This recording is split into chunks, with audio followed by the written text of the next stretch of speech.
2013 ଭଲ ପାଇ ବାହା ହେଇଥିଲେ ସୋନାଲି ଆଉ ଶ୍ରୀକ୍ଷେତ୍ର। ବାହାଘର ପରେ ଉଭୟଙ୍କର ଗୋଟେ ପୁତ୍ର ସନ୍ତାନ ବି ଜନ୍ମ ହେଲା। ହେଲେ ଏମିତି କ'ଣ କାରଣ ଥିଲା ସୋନାଲି ଘର ସଂସାର କରିବା ପରିବର୍ତ୍ତେ ଯାତ୍ରା ଜଗତରେ ପାଦ ଥାପିବାକୁ ସ୍ଥିର କଲେ। ଆଉ ଜଣେ ନାମୀ ଦାମୀ କଳାକାର ରୂପେ ତୁଳସୀ ଗଣନାଟ୍ୟରେ ପରିଚୟ ମଧ୍ୟ ପାଇଲେ। ଆଉ ଖୁବ୍ ଶୀଘ୍ର ଦର୍ଶକଙ୍କ ମନ ମୋହି ପ୍ରିୟ ବି ହୋଇଯାଇଥିଲେ।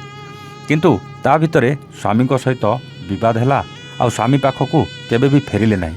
ଏପଟେ ଶ୍ରୀକ୍ଷେତ୍ର ନିଜ ପୁଅ ସହିତ ଏକୁଟିଆ ରହୁଥିବା ବେଳେ ଗୋଟେ ନୂଆ ବିବାଦ ତୁଳସୀ ଗଣନାଟ୍ୟର ମାଲିକକୁ ନେଇ ସାମ୍ନାକୁ ଆସିଛି।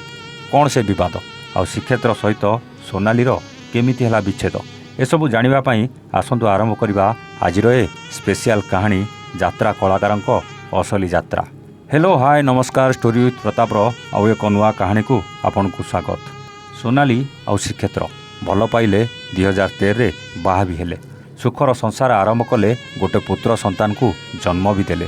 କିଛି ଦିନ ପରେ ସୋନାଲି ତୁଳସୀ ଗଣନାଟ୍ୟ ଯାତ୍ରା ପାର୍ଟିରେ ଯୋଗ ଦେଲେ। ସୋନାଲିଙ୍କ କହିବା କଥା ଟଙ୍କା ରୋଜଗାର ପାଇଁ ତାଙ୍କ ସ୍ୱାମୀ ତାକୁ ଯାତ୍ରାରେ ଯୋଗ ଦେବାକୁ ବାଧ୍ୟ କରିଥିଲେ। ସୋନାଲି ଯାତ୍ରାରେ ଯୋଗ ଦେବା ପରେ ସିଡ଼ି ପରେ ସିଡ଼ି ଚଢ଼ି ଚାଲିଲେ। ଅଭିନୟରେ ଦର୍ଶକଙ୍କ ମନ ମୋହିଲେ ଆଉ ଲୋକପ୍ରିୟ ବି ହେଲେ। କିନ୍ତୁ ଏପଟେ ସ୍ୱାମୀ ଶ୍ରୀକ୍ଷେତ୍ର ସହିତ ସବୁ ସମ୍ପର୍କ କାଟିଦେଲେ।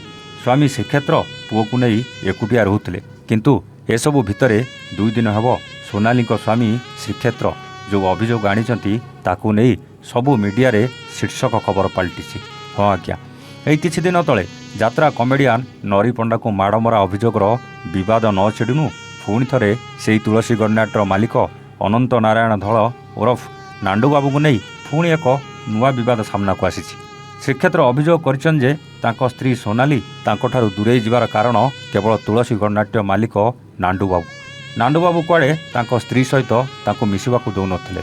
ଆଉ ସୋନାଲିକୁ ନେଇ ତାଙ୍କର ସମ୍ପର୍କ ଅଛି ବୋଲି ଅଭିଯୋଗ କରିବା ସହିତ ଆଉ ତୁଳସୀ ଗଣନାଟ୍ୟରେ ଯାତ୍ରା କଳାକାରଙ୍କୁ ନେଇ କଳା କାରନାମା ଚାଲୁଥିବା ଅଭିଯୋଗ ବି କରିଛନ୍ତି। ସେପଟେ ତୁଳସୀର ମାଲିକ ନାଣ୍ଡୁବାବୁ ଏସବୁକୁ ଖଣ୍ଡନ କରିବା ସହ ସେ ଯାତ୍ରା ପାର୍ଟିକୁ ଯାଆନ୍ତି ନାହିଁ ବୋଲି କହିଛନ୍ତି। ସେପଟେ ନିଜ ସ୍ୱାମୀ ଆଉ ପୁଅକୁ ଛାଡ଼ି ଯାତ୍ରା ପାର୍ଟିକୁ ନିଜର କରିଥିବା ସୋନାଲି କିନ୍ତୁ ସ୍ୱାମୀକୁ ପାଲଟା ଅଭିଯୋଗ କରିଛନ୍ତି। ସୋନାଲି କହିଛନ୍ତି ଯେ ତାଙ୍କ ସ୍ୱାମୀ ତାଙ୍କୁ ବାହା ହେଲା ପରେ ବି ଅନ୍ୟ ଝିଅଙ୍କ ସହିତ ସମ୍ପର୍କ ରଖୁଥିଲେ ଆଉ ତାଙ୍କ ସ୍ୱାର୍ଥ ପାଇଁ ସେ ତାଙ୍କୁ ଯାତ୍ରା ପାର୍ଟିରେ ଛାଡ଼ିଥିଲେ। ଆଉ ଏବେ ମୋତେ ଆଉ ମୋ ମାଲିକକୁ ମିଛରେ ବଦନାମ କରୁଛନ୍ତି ବୋଲି କାନ୍ଦି କାନ୍ଦି କହିଛନ୍ତି।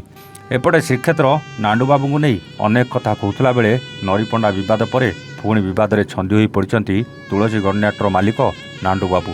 କିଏ ସତ କହୁଛି କିଏ ମିଛ କହୁଛି ତାହା ତ ସମୟ କହିବ। ହେଲେ ଆପଣଙ୍କ ମତରେ କିଏ ସତ କହୁଛି କିଏ ମିଛ କହୁଛି? ସତରେ କ'ଣ ନାଣ୍ଡୁବାବୁ ସହିତ ସୋନାଲିର କିଛି ସମ୍ପର୍କ ଅଛି, ନା ଶ୍ରୀକ୍ଷେତ୍ର ମିଛ କହୁଛନ୍ତି, ନା ସୋନାଲି କଥା ସତ ଶ୍ରୀକ୍ଷେତ୍ରଙ୍କର ଅନେକ ଝିଅ ସହିତ ସମ୍ପର୍କ ଅଛି? ଏସବୁ ପ୍ରଶ୍ନର ଉତ୍ତର ଆପଣ କମେଣ୍ଟ କରି ନିଶ୍ଚିତ ଜଣାଇବେ। ଆଜି ପାଇଁ ରହୁଛୁ, ଆମେ ପୁଣି ଆସିବୁ ଆଉ ଏକ ନୂଆ କାହାଣୀ ସହିତ ଷ୍ଟୋରି ୱିଥ୍ ପ୍ରତାପରେ। ସେତେବେଳେ ଯାଏ ନମସ୍ତେ, ଜୟ ଜଗନ୍ନାଥ।